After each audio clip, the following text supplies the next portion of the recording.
Let's be honest, no one aspires to feel powerless. No one wants to be a spectator in their own story, tossed around by circumstances they can't seem to command. And the ancient philosophers we revere? They felt the same. But what they discovered about true command might surprise you. I'm your host, and we're going to explore a powerful framework for living. We'll discuss how to command your circumstances, command your inner world, and fundamentally, command your attention. Because that's the real pursuit, isn't it? To make an impact, to live deliberately. So let's begin. A leader, and you are the leader of your own life, can never afford a single phrase, "I didn't see that coming." Your greatest shield is anticipation. The wise practiced a mental drill. They would vividly imagine potential challenges. As one thinker noted, the calamity we never pondered strikes with double force. You must walk through scenarios in your mind. Loss, conflict, betrayal, chaos. Confront them before they arrive. External events will never be fully under your thumb. But your response? That is your sovereign territory. And your response is shaped by the preparation you do now. Consider a legendary ruler. What guidance does he offer us? He learned from his mentor when to heed specialists and when to trust his own compass. He believed the authority he held was a tool for service, not self-interest. He reminded himself we exist for each other. He understood the poison of never enough, that an insatiable hunger for more inevitably leads to collapse. He wrote that you must link your satisfaction to your own actions, not to the applause or actions of others. To do otherwise is a form of madness that will shatter you. And ultimately, he concluded, your only task is to do what is right. Everything else is noise. That is the mandate. You will have to make difficult choices. You will disappoint people. You might bruise some feelings. But the leader acts rightly because it is right. That is the full measure of the duty. There's a famous saying that authority decays character, and total authority decays it totally. What's astounding about this historical figure is that he stands as a rare counterexample. Handed ultimate control, what was his first act? He shared it. It's a profound demonstration of what a studied mindset can forge in a person, and that was by design. In his private writings, he warned himself against being imperialized, against letting the purple robe dye his soul, against being transformed by the prestige and influence of his station. We must guard against being reshaped by our follower count, our new job title, the reputation we've built. You are not an exception. The principles still bind you. Power doesn't have to distort, it can illuminate. It can reveal the core you that was always there. We fantasize that immense wealth, great influence, a lofty position will finally liberate us. We even use the term financial freedom, but the sages urge us to look at the actual lives of those we idolize. There's a chilling account I recall. A philosopher was present at the deathbed of a famously wealthy and powerful general. He watched this man who once commanded vast armies. But as was later observed, those armies also commanded him. He was not in control. His end was isolated and wretched. So, study the biographies of the celebrated, not for gossip, but to witness the reality of possessing those things. It is often far less empowering than the fantasy. One scholar later remarked that this great emperor was perhaps the least free of all men. He didn't enjoy his role. He had no autonomy over his time, his privacy, his public perception. It shattered his family in many ways. We must study and ask, will obtaining this thing truly deliver what I desire, or am I deceiving myself into believing fulfillment is always in the next chapter?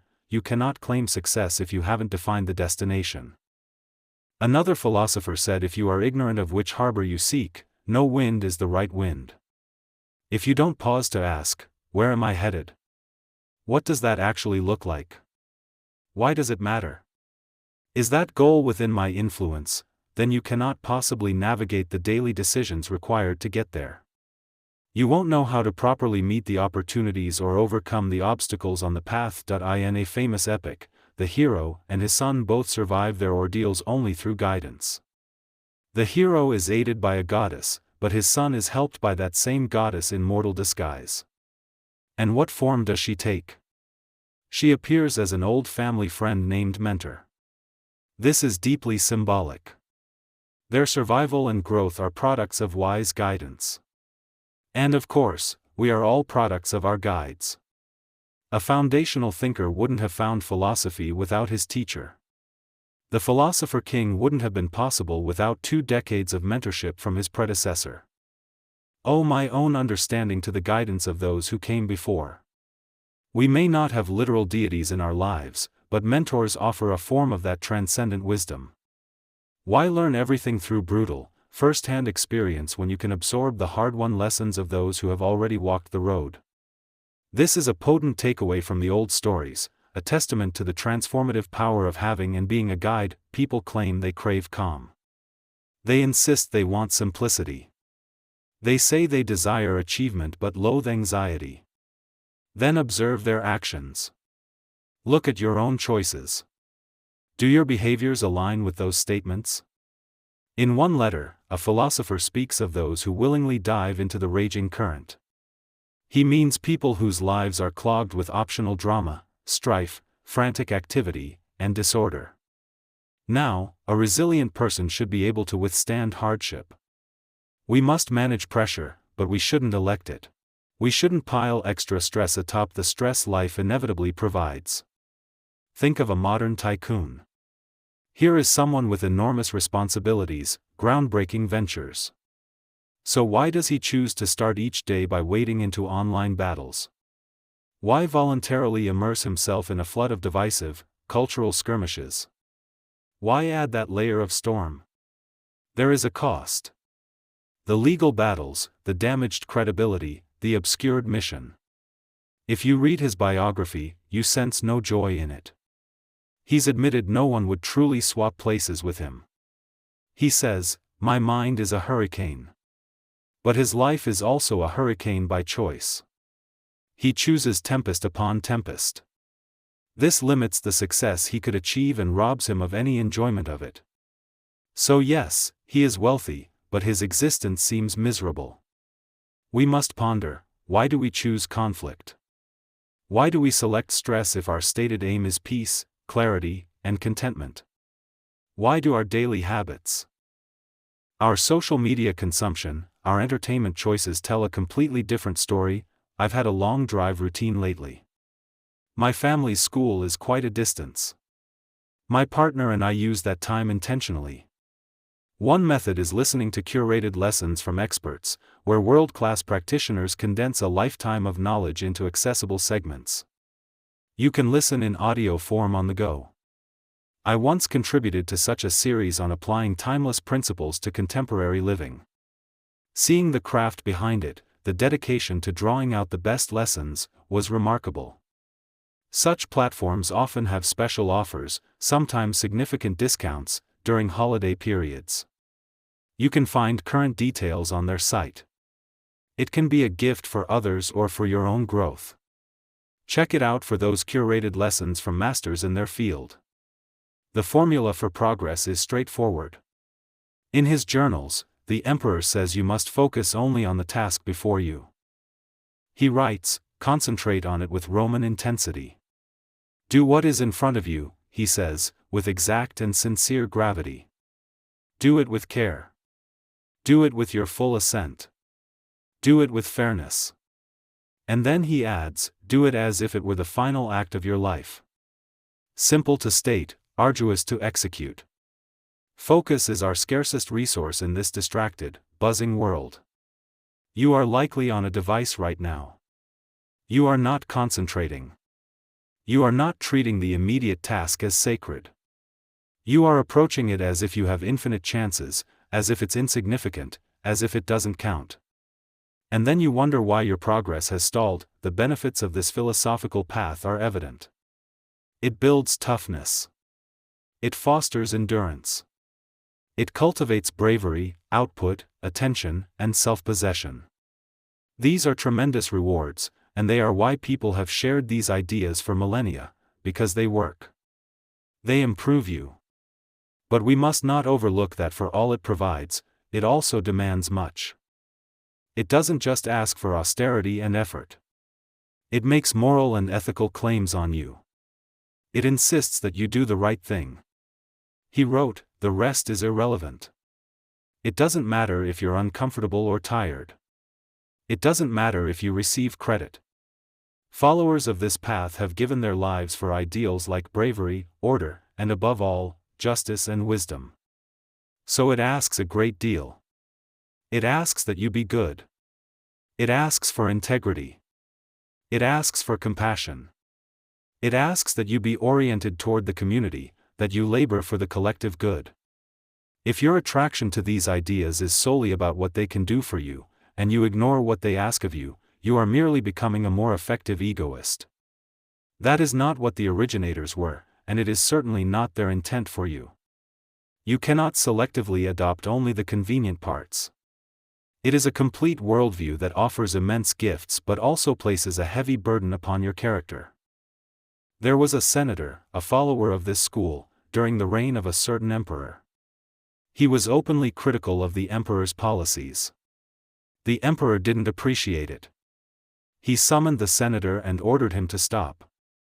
The senator replied, "You have the power to have me removed from the Senate. But as long as I remain a senator, it is my duty to go in and say what I believe is right."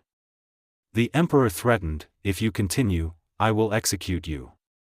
The senator answered the man who held power of life and death over him, "I will do my job. You do yours." This decision to engage, to speak truth, to stand for what is right, to advocate not just for yourself but for others, this is where the virtues converge. A relevant meditation from the text states, "Often, wrongdoing resides in what you are failing to do, not only in what you are actively doing." This echoes the now common phrase that evil prevails when good people stand by.